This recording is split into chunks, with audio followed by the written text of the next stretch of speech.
Hello everybody, it is Calxiyn here. If you guys enjoyed this video, you guys should become patrons over on Patreon to support the channel, but you guys should subscribe for basically For a second daily I thought you videos. said you guys should be impatient over at Patreon. I'm just like, what would that look like? Just someone sitting there like... refreshing? More! I feel like that's what people do sometimes. They're just like, wow, Callie, you put out 5 videos, but where's the 6th one? And I'm just like, I want to sleep in my life. I want to take a nice nap. But anyway, we're gonna talk about summer today because we have to get some information about summer soon, right?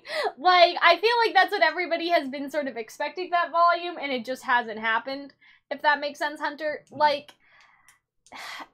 I don't know. It just seems like there were so many good times to bring it up. Like, you could have brought it up in Ozpin's flashback if he was hiding that he was responsible for Summer dying. You could have brought it up when Qrow was drinking and why he's upset. And I think that that's how we'll get it. Like, Qrow being like, you don't know everything about Ozpin, RWBY. He killed your mother, right? Like, Qrow putting 2 and 2 together after a while. Because I guess the idea is, hey, you know, Ozpin sent Summer to her death to try and kill Salem, and then it didn't work. Like, he thought that the Silver Eyes may be the key, and then for some reason something went wrong somewhere in there, right? And I like the idea that Salem is using the Grim Bug to siphon out Silver-Eyed Warrior powers, which we talked about in a different video, because before, if they do damage her, she was just, like, murdering people, right? She was just cutting their eyes out. But if she was able to use the Grim Bug to siphon it to get more magic, to be more powerful, like, that would sort of be interesting, and maybe that's what happened to Summer. She was just siphoned and discarded, right? Because she's an immortal being who also took a dip in the pool of darkness, but I feel like that if she was able to consume the power of the God of Light as well, she'd be even more powerful, because then she has sort of everything at her disposal. If she was able to take that inside of her body, it's just sort of the outer layer of darkness would be hurt, but the inside would have been fine, if that makes sense. And I guess when it comes to that, I think that that's sort of interesting, that Summer was just like a juiced, basically, which is a horrible thing to say.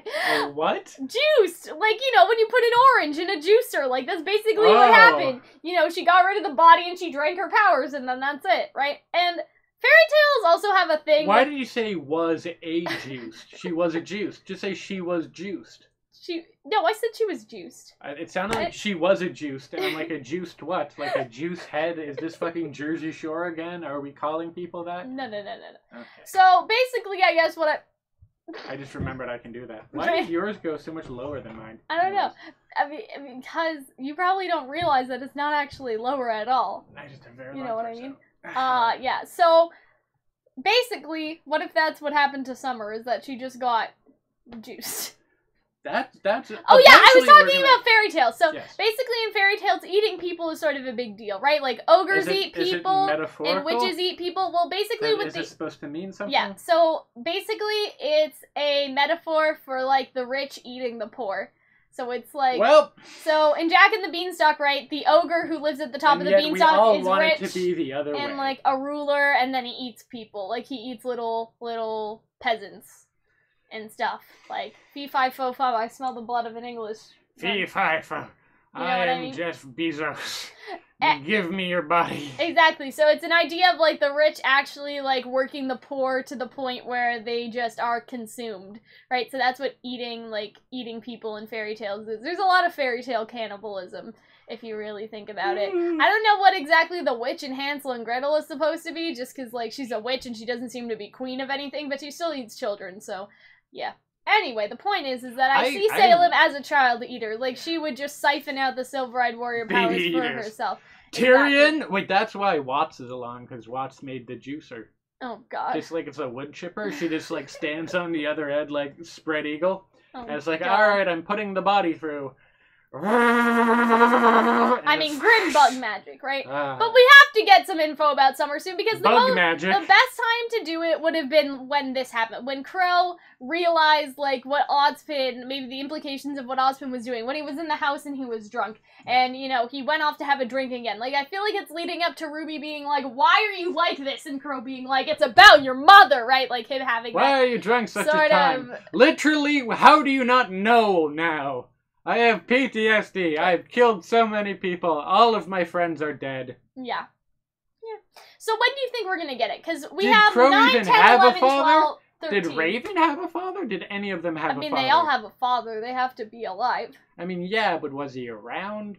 I mean, What was someone led the tribe.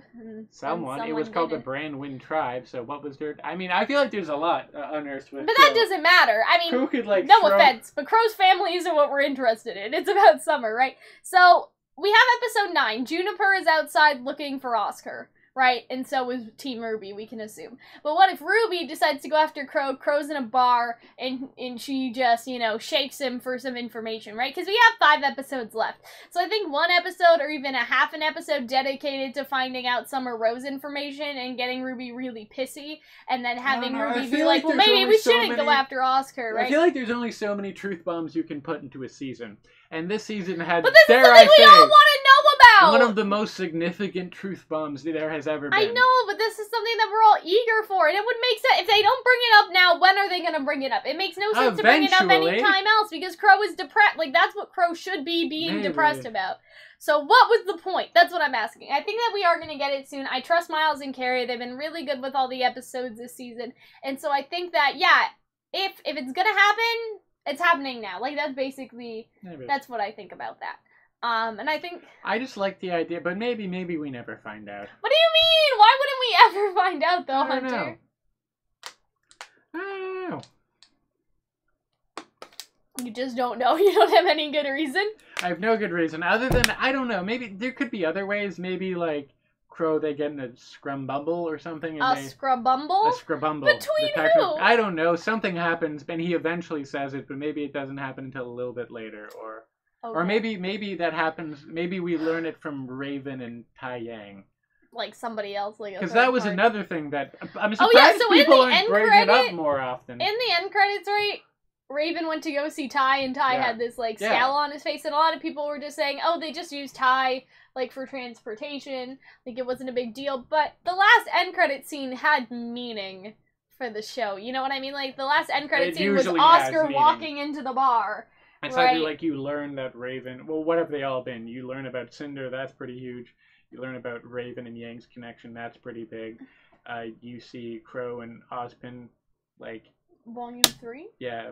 Well, Volume 3, no, Volume 3, what happened after? You meet Salem. Volume 4 was you have Ozpin and Qrow meet each other. And then Volume 5, you just have... Raven going to see Tai. And they've all been relatively important. With that, you know, that's foreshadowing. Well, we made a video a while ago about how Raven and Tai Yang are going to team up together to get their children to stop going on this crazy mission for Ozpin. Like, I could see that still happening. I just don't think that it's going to happen now. I also want them to explain the fucking bird magic. Are all birds alcoholics? Are all birds depressed? What do you mean? Was Qrow like an okay person? Then Ozpin turned into a bird, and he was also sad.